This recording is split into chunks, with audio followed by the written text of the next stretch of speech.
And we are live. Welcome to SEO and GEO news for week 23. So that was last week. I've gathered all the cool things, guides, news, etc., etc. I'm going to go through them today with my smiley shirt so you can feel better on this Monday. And you don't have to go scour the internet and just give you all the nitty gritty good stuff right here. So let's jump into it. First up, of course, we've had the May core update, which officially finished rolling out the 2nd of June.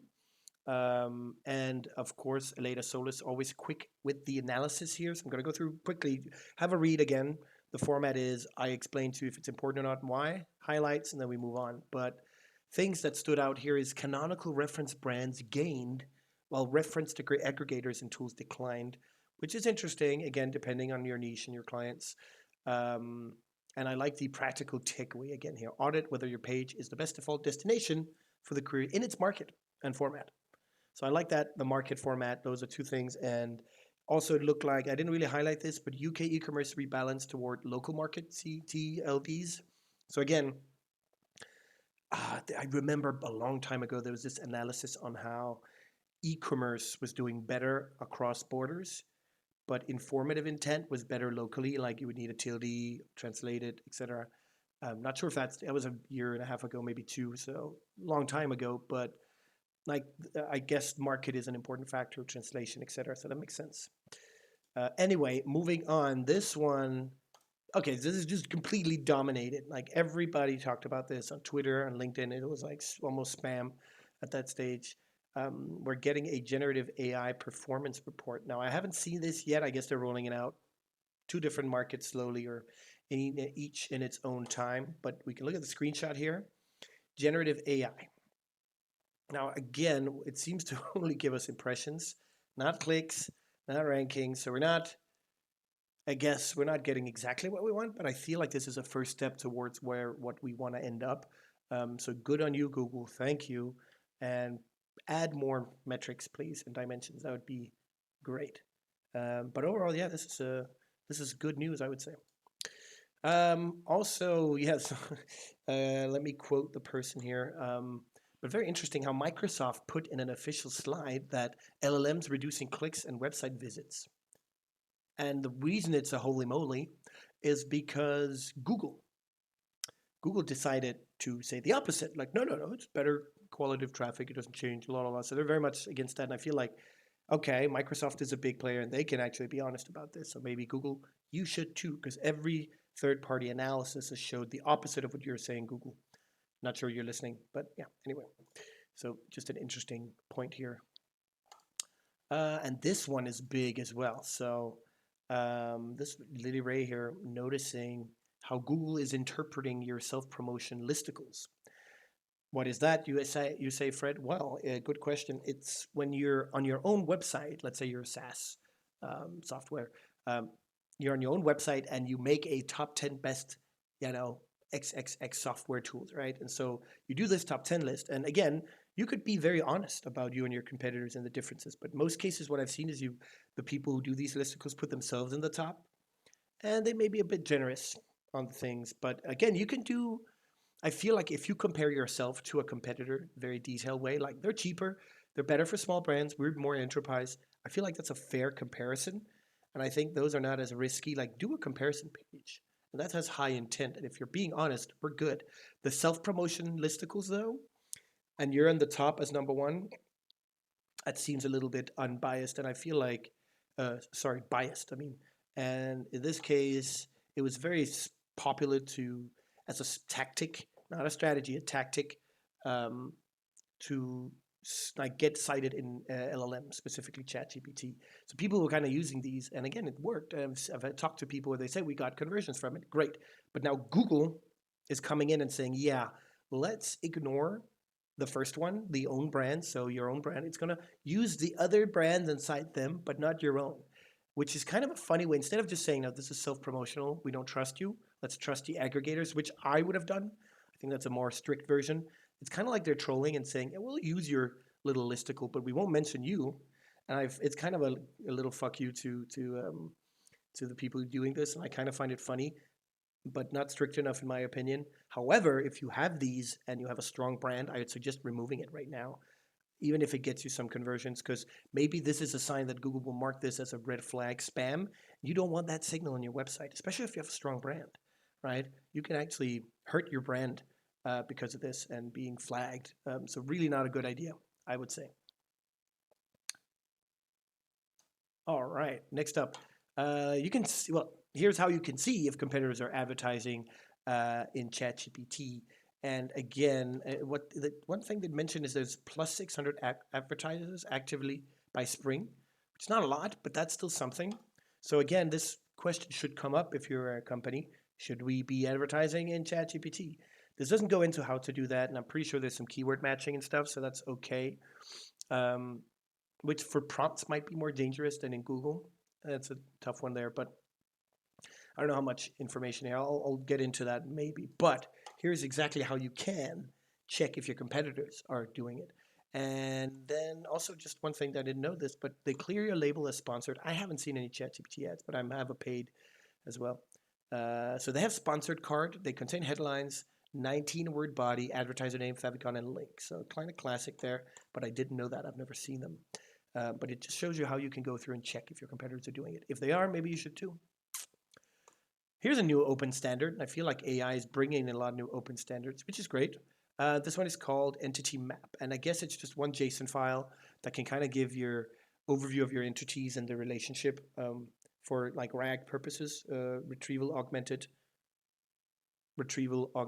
generation, yeah, something like that. Grounding sources in real databases. It's great. I think it's a good idea. And again, these are things that don't cost much to do. You can see here. They don't cost that much to do. And, well, they might be a little harder to do than the LLM.txt file, but putting it up doesn't cost much. And I feel like it could be worth doing, honestly. So I would actually do that. It's interesting. I like these open. And again, AI is good. It's a great tool, but it needs so much around it to be better, especially for search engines or connecting with the web. So yeah, I think that's a good idea to start thinking about setting up. From patents. It's Monday. From patents to practice. I like this. This is from his name, Gianluca Fiorelli. It's beautiful, it doesn't roll off the tongue, although it sounds good. Anyway, how to recover from core updates. Again, personally, I'm in-house now. I haven't seen any drops from the core updates, but I really like this guy, and he's one of the best SEO writers out there. Here's the one that stood out. Quality is layered. 7 gates: eligibility, comprehension, main content quality, trust, experience, satisfaction, anti-manipulation, entity source, fidelity. Failure, any gate can block visibility. Kind of never heard this being laid out this way. I guess I always knew, but that's nice to be put in text, I would say. And I'm not going to go into detail. I just think it's a really, really good article. I know also Lily Ray is one of the best in terms of like core update recovery analysis, but this was a pretty good guide. And here's a really interesting article as well. What not to automate with AI. Again, top level stuff here. What I noticed when reading this is AI generated code has 1.7 times more issues than human code, so that makes sense. And then this one also stood out. 59% of job postings are for senior leadership roles. Mid-level only 25. Hiring is skewing senior. So again, this might not be very SEO related to a certain extent, but career-wise, if you're coming into the game as a new SEO, I think a lot of agencies are looking into replacing technical audits, etc. And yes, Claude can actually do crazy things when it comes to reviewing crawl data and doing like audits, but you need context, and context comes from experience. So if you're coming into SEO or digital marketing, etc., take any job you can that can give you experience, which is usually agencies. They give you a lot of experience fast. Take it. Don't try and just go in-house straight away, because I think you can get stuck really easy there. And then really get to learn how to use AI and also use it, of course, and just gain as much experience as possible. Like really stand out, like in terms of don't just do SEO. And if you can do it like local, like help local businesses, it might not bring in a lot of money, but that gives you those like extra points where you become senior quickly. Like, oh, I've worked with 700 clients instead of 200 in 5 years, right? Like, boom. So I feel like that's interesting. Here's a guiding rule I like: don't delegate to AI tasks you can personally couldn't do. So if you can't do it, don't make AI do it. Hire or train junior talent now to avoid future skill shortages. So kind of a message for agencies, I think, but still a good one. And then, of course, this one is pretty big as well. So Lily Ray shared this. Publishers in the UK can now opt out of AI overviews. This is a ruling. So, the UK government is no longer part of Europe. The country isn't. European Union, so to speak, not the geographic one. So, and they're kind of attacking Google in some of these ways, like when it comes to AI. And I think they started by saying, is it an unfair advantage to push down AI overviews and kind of plagiarizing content? I think it's a legal issue because you're using a lot of the content we've been writing that has value, and you're now just using it to satisfy your users. And that's plagiarism in a sense, I think. Pretty complicated stuff, I think, but you can now opt out in the UK. What's interesting about that is I would almost, I don't know if that's legal, but contacting all my competitors saying we should all opt out. Literally. If we all opt out, well, we have the best content and we can fight a fair game with SEO. That's fair. And then it'll still use something, AI overviews, but yeah, we don't care about the little person or whatever it's going to use. It's not going to be competitors. I think that's maybe it sounds a little bit illegal to do that kind of handshake deal, but you're not really fixing prices here. And then this one is also interesting. So apparently, there is an anti-AI sentiment out there. I mean, I know YouTube channels that are very proud to say this is all made by humans. We edit with humans. And I like to follow those. And when I see it's a lot of AI stuff and AI voices, I just downvote, unsubscribe, et cetera, et cetera. DuckDuckGo has a no AI search engine. Will it take off? I think the younger generation is actually a little bit more anti-AI than we are, I think. Am I Gen X? I'm 33, getting old. But yeah, very interesting to see how this works. But if you want a no AI search engine, DuckDuckGo has got you covered. Not sponsored.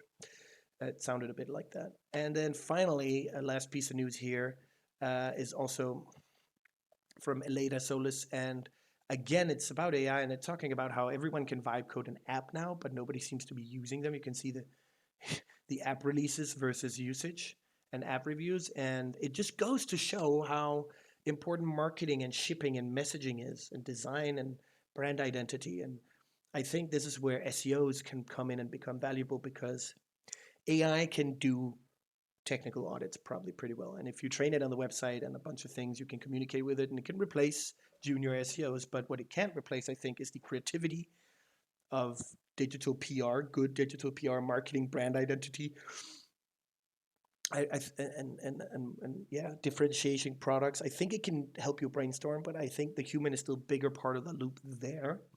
And so SEOs can focus there, and I like SEO because you're really getting into branding and content marketing. And so you get into marketing, you get to the creative part of that. So a lot of us can, when you're good SEO after 6 years, you can branch out pretty easily because you've had some experience and in all those types of areas. And if you need like yeah, I think it's interesting, but yeah, just an interesting read, not really 100% SEO related, but it's from a newsletter from the Snapchat CEO talking about, yeah, that shipping is the most important thing as well. Again, Snapchat, a lot of people are copying their features, but they just got to be ahead all the time as well. So that was the news for week 23. Please like, subscribe. I will keep posting these weekly.